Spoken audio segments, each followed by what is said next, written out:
Bueno, entonces, un poco la idea es poder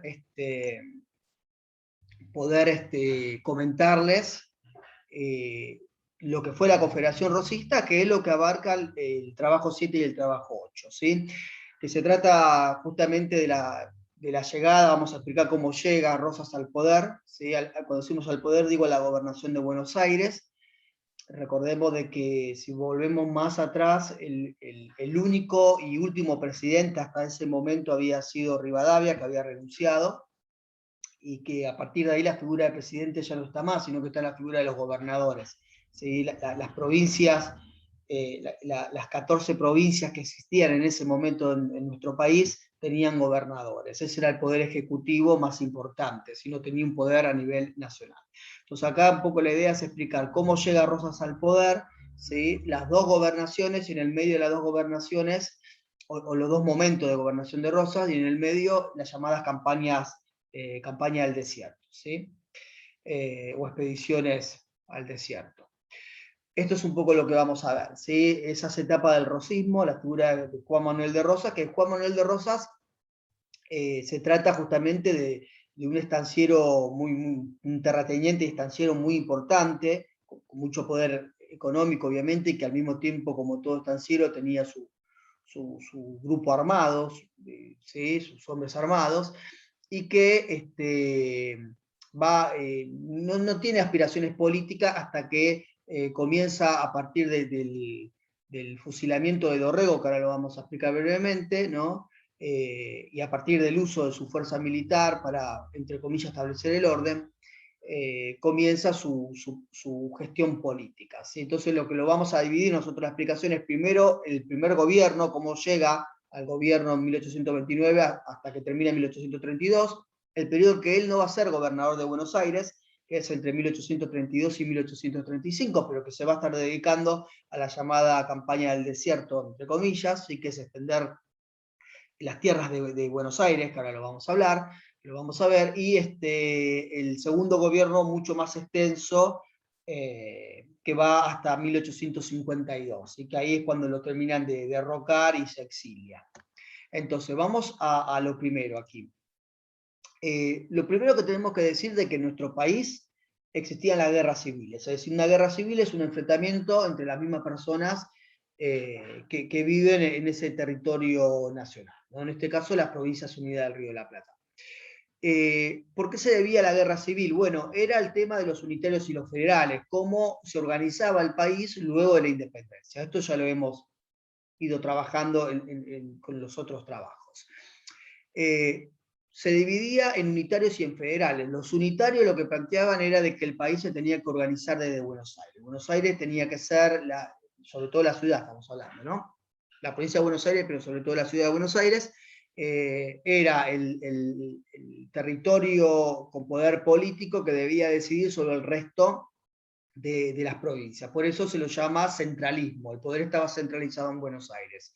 La otra postura, la federal, era de que el nuevo territorio, el poder tenía que ser descentralizado, porque cada provincia debía regirse de manera autónoma, ¿sí? A partir de la figura del gobernador y demás, pero al mismo tiempo tenían que estar unidas, obviamente, ¿no? Tenía que haber una figura de unión entre esas provincias, pero la idea era formarlo de una manera federal.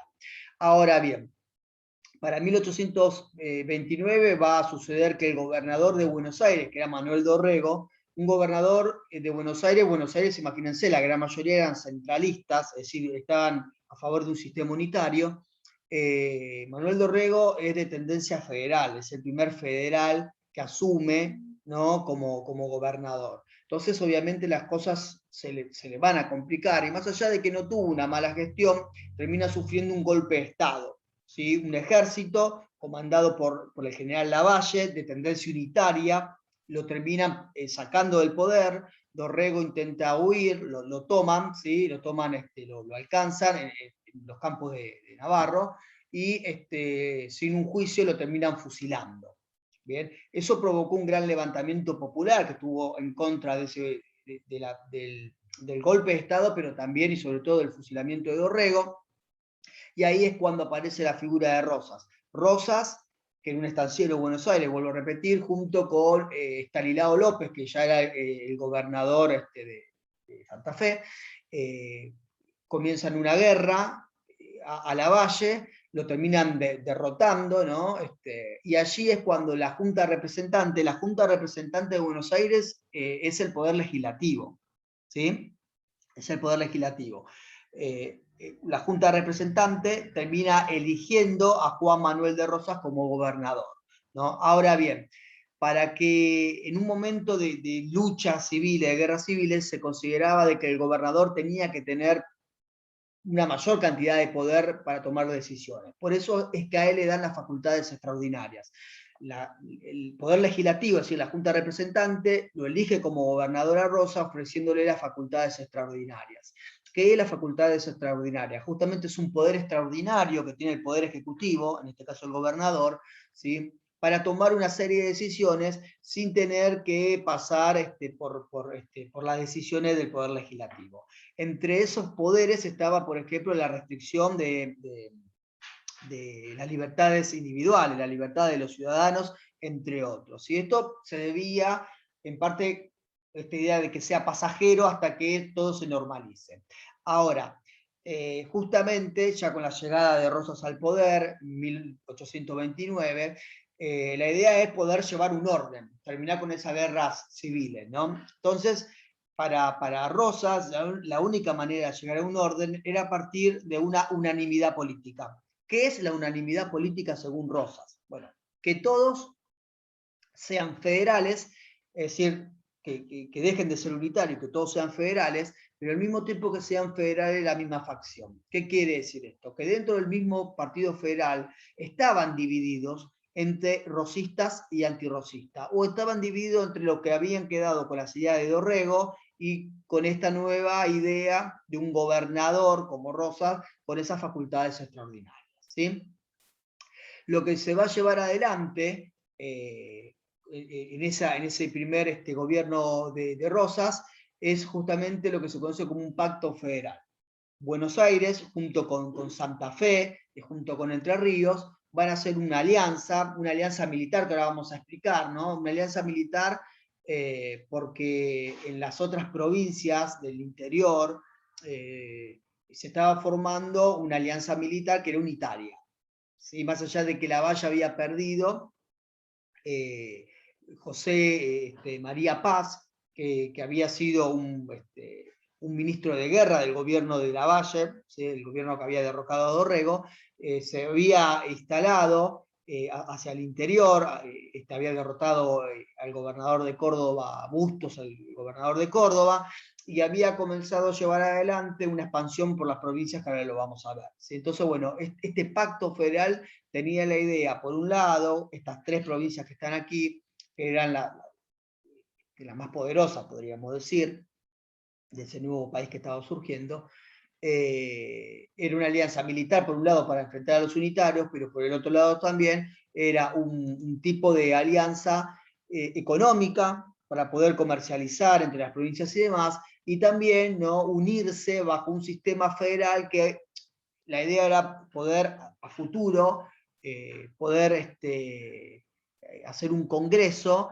y a partir de ahí poder declarar a estas provincias unidas como una república federal. ¿Sí? Era un poco la idea de ese pacto federal de 1831. ¿Sí? Entonces, eso era el por qué surge el pacto y en qué consistía ese pacto federal, ¿no? Ahora, recién mencionábamos justamente la figura de Paz, ¿no? Lo que está ocurriendo es lo siguiente, que Rosas haya sido elegido como gobernador de Buenos Aires no es que termina la guerra civil, sigue habiendo un enfrentamiento. José María Paz había tomado Córdoba, ¿no?, y empieza a extender su influencia y la influencia del sistema unitario hacia otras provincias, ¿no?, como por ejemplo San Luis, Mendoza, San Juan, Tucumán, Salta, Santiago del Estero. No, esto es para 1830 y ahí se forma un bloque unitario o una liga, ¿sí?, una liga unitaria, justamente para enfrentar, para formar un nuevo país y para enfrentar a estas provincias federales. Por el otro lado, el litoral, ¿sí? Se había hecho este bloque federal a partir del pacto federal que recién decíamos, entre las provincias. Primero estuvo Corrientes, Santa Fe, Entre Ríos y Buenos Aires, pero después Corrientes, el gobernador de Corrientes, que era Ferré, se va a separar porque no estaba de acuerdo con las ideas del gobernador de Buenos Aires, que era Rosas, ¿sí? Entonces, aquí lo que se observa es que se está por llegar a un enfrentamiento militar entre el bloque unitario y el bloque federal, pero ese enfrentamiento no llega porque Paz, el general Paz, termina siendo atrapado en La Rioja, en manos fundamentalmente por la figura política más importante de La Rioja, que era Facundo Quiroga, ¿sí? Comienza a disolverse justamente esa Liga del Interior, ¿sí? Se empieza a disolver y termina triunfando justamente ese bloque nacional. Entonces, una vez triunfado esto, se lleva adelante la formación de una confederación, ¿sí? Por eso se llama Confederación Rosista, porque es una confederación, ¿sí? Es un conjunto de provincias federales, es una confederación, pero se dice Confederación Rosista porque la figura de Rosas fue realmente muy importante, ¿no? Ahora, justamente porque es importante, porque si bien son todos gobernadores y no hay presidente, entre esos gobernadores se elegía un representante de las relaciones exteriores, es decir, uno de esos gobernadores era el que representaba a esa confederación ante los otros países, y siempre ganaba Juan Manuel de Rosas. Digo, se tenía que elegir, y todos los años se elegía a Juan Manuel de Rosas como el representante de las relaciones exteriores, ¿no?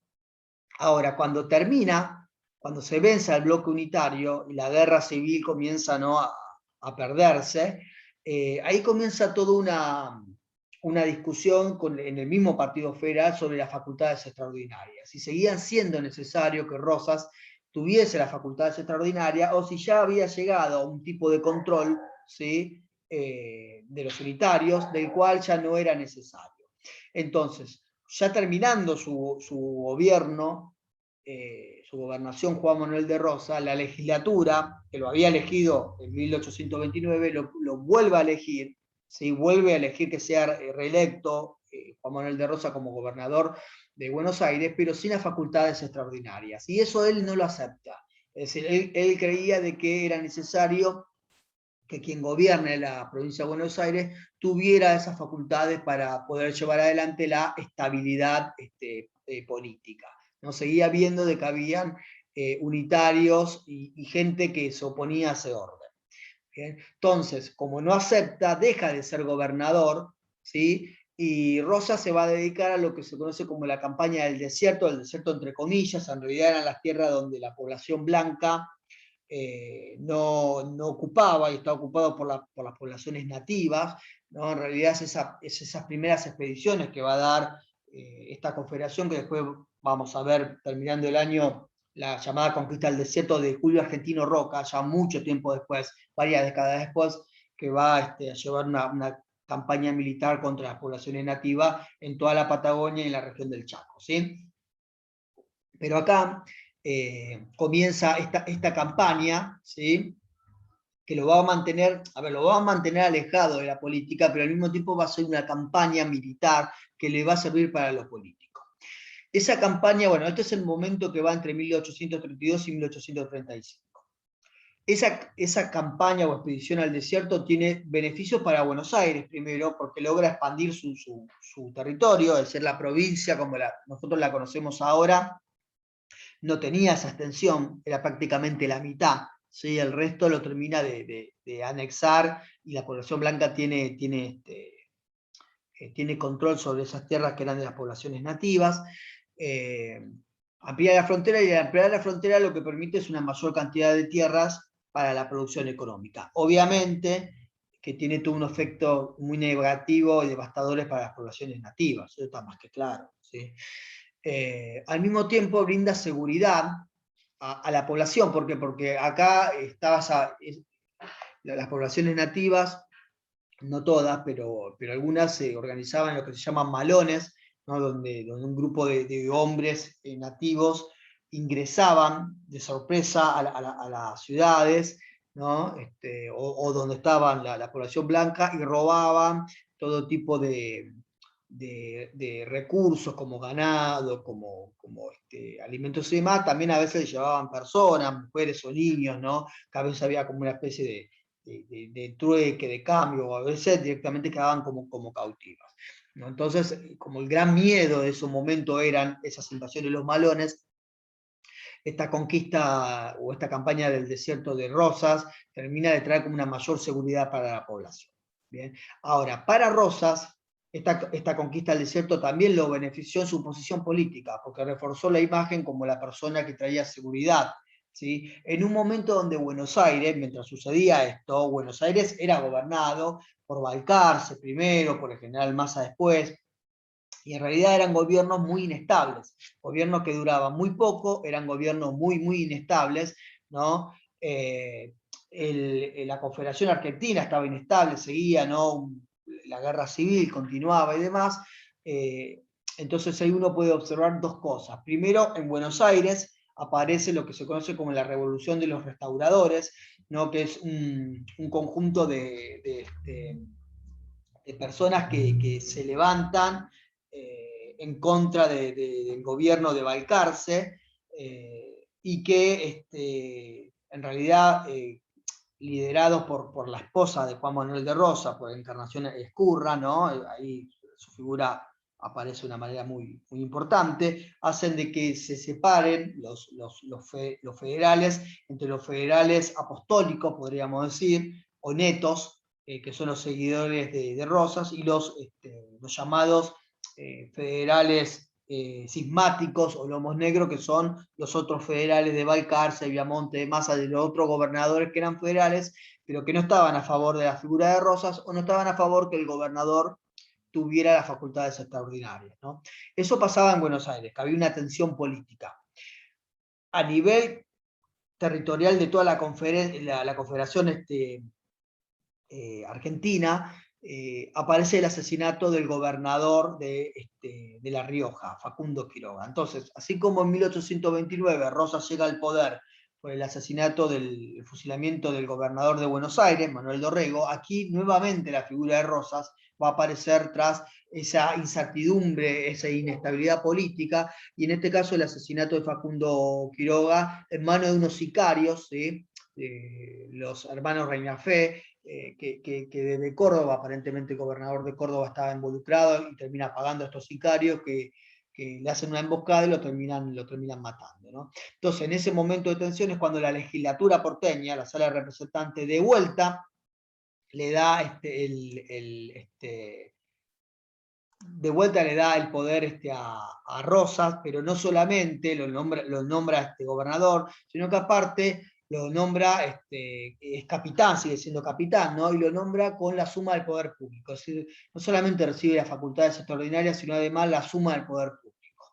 Así vuelve un Rosas mucho más poderoso a lo que aparecía, ¿no? Y aquí comienza su segundo gobierno.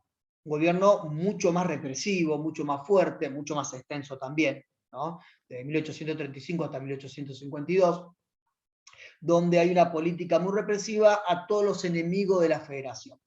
¿Qué quiere decir esto? Bueno, hay una institución llamada la Mazorca, que era una institución que perseguía a todos aquellos que eran considerados enemigos de la nación, que podían ser unitarios o que eran federales, pero no de la...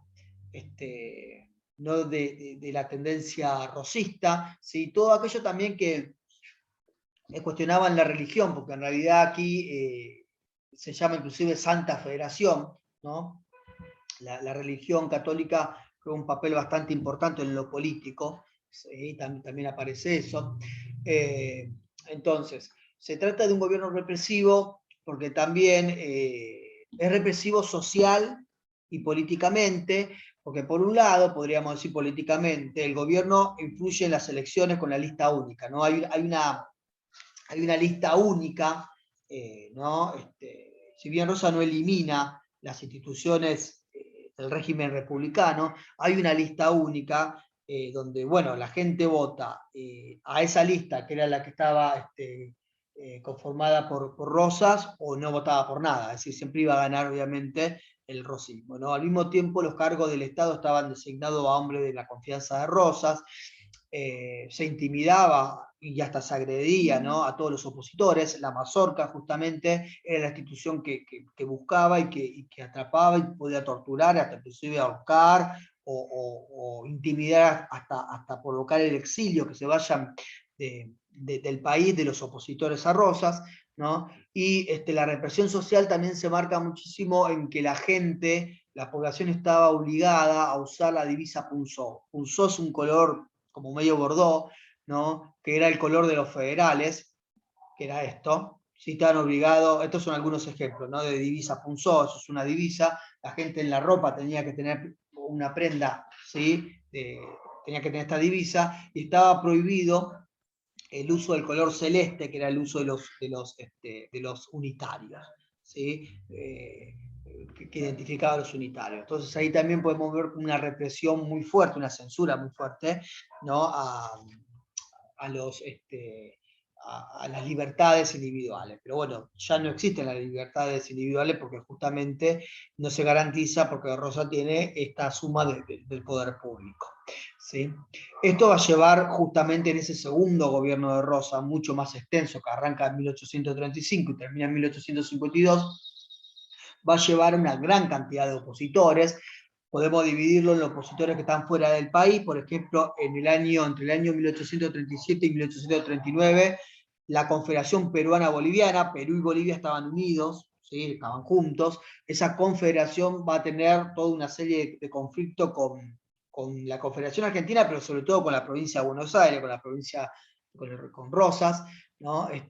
Luego también un intento de bloqueos marítimos, primero francés en 1839, y luego anglo-francés, es decir, Gran Bretaña y Francia, se juntaron los dos, en 1845 y 1849 van a intentar bloquear el puerto porque estaban reclamando mayores libertades económicas, ¿sí?, mayores beneficios económicos, que Rosa se lo había delimitado. Esto se lo conoce como la vuelta de obligado, ¿no? Es uno de los, como el Día de la Soberanía, es uno de los últimos feriados que nosotros tenemos en el año, ¿no?, en noviembre. Por otro lado, tenía una serie de opositores internos, como por ejemplo en 1839 la Coalición del Norte, ¿no? La Coalición del Norte, que había sido una coalición que conformaba las provincias de Salta, Tucumán, Jujuy, Catamarca y La Rioja, y que estaban encabezados por el general Gregorio de la Madrid, que luego va a ser, va a terminar siendo aplastada por Rosas, ¿no? Pero por comandantes que obedecían a Rosas, como Ángel Pacheco o Manuel Oribe, ¿no? Pero es un levantamiento contra Rosas. También Corrientes, en 1839, que era por cuestiones económicas, con la navegación de los ríos y demás, con el gobernador Verón Astrada, que también va a terminar el rosismo triunfando. Y también otro de los ejemplos es en 1839 la llamada Revolución de los Libres del Sur, que son algunos distritos de Buenos Aires, como Chascomú, por ejemplo, Dolores, que son terratenientes que se levantan en contra de Rosas, ¿sí? La figura de Juan Lavalle también siempre aparece dando vuelta, inclusive hay una invasión de Lavalle en 1840, una invasión a la provincia de Buenos Aires, ¿sí? Que luego termina triunfando Rosas nuevamente sobre Lavalle. Finalmente, otro de los opositores muy importantes va a ser Urquiza. Urquiza es un terrateniente muy importante y gobernador de Entre Ríos, que para 1851 se va a pronunciar en contra de Rosas. ¿Qué quiere decir pronunciar? Como yo le había comentado hace un ratito, no existe la figura del presidente, pero sí existe la figura del representante de las relaciones exteriores. Es decir, la Confederación Argentina tenía un gobernador que era elegido por todos los gobernadores para representar a la Confederación ante los otros países. Como se imaginarán, siempre se lo elegía a Rosas, pero en 1851, por primera vez, un gobernador, que es Justo José de Urquiza, gobernador de Entre Ríos, se opone, se pronuncia en contra de Juan Manuel de Rosas como representante, ¿sí? Él va a tener el apoyo de Corrientes, ¿sí? Urquiza va a tener el apoyo de Corrientes, Rosa va a terminar ganando por la mayoría de votos, pero de todas maneras ahí comienza un enfrentamiento entre Urquizas y Rosas muy importante que va a terminar en la llamada Batalla de Caseros. Ahí está conformada por el Ejército Grande, ¿sí? El Ejército Grande es un ejército encabezado por Urquiza, pero que va a tener fuerza de Entre Ríos, fuerza de Corrientes, fuerza también del Brasil, del Imperio de Brasil, que había cedido hombres para luchar contra la provincia de Buenos Aires, contra Rosas, también fuerzas que venían de los exiliados, los unitarios que estaban en Uruguay, ¿no?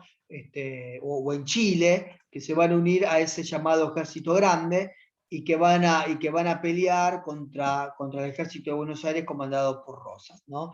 En esa batalla, en la batalla de Caseros de 1852, termina perdiendo Juan Manuel de Rosas, termina su gobierno, ¿no? Ahí mismo se exilia junto con su hija hacia Gran Bretaña, que es donde va a fallecer años después, ¿sí? Pero ahí termina, digamos, lo que es el rosismo. Por último, siguiendo el trabajo que ustedes tienen, la figura de Juan Manuel de Rosas es una figura muy contradictoria dentro de la historia, ¿sí? Hay muchos historiadores que lo ven con buenos ojos a lo que hizo Rosas y otros que lo critican, ¿no? Los partidarios y lo que están a favor de Rosas, los historiadores que están a favor de Rosas, ven a Rosas como el antecedente de figuras políticas como la de Irigoyen o Perón, ¿no? Que defendía, por un lado, la soberanía del país, pero por el otro lado, que ayudaba a las clases más desprotegidas, a los sectores populares, ¿sí? Mientras que por el otro lado, un grupo de historiadores que son opositores a Rosas, en lugar de verlo como esa persona, lo ven como un caudillo sangriento, ¿sí? Un terrateniente que impone el terror sobre el resto, ¿no? Que no para nada defendía la soberanía popular, sino que en realidad le daba intereses, le daba beneficios a los británicos, ¿no? Y que con ese terror y esa política no popular, sino populista, domesticaba a las clases populares, ¿no? A partir de un método que era paternalista, esto de darle beneficios y ser una especie de protector, pero a partir del terror, ¿sí? Entonces, hoy en la historiografía hay una pila de libros que hablan a favor de Rosas, su gestión y demás, y hay una pila de libros que se oponen, ¿no? De autores que se oponen a ese régimen rosista. Bien, en esos extremos aparece la figura de Juan Manuel de Rosas. Bien.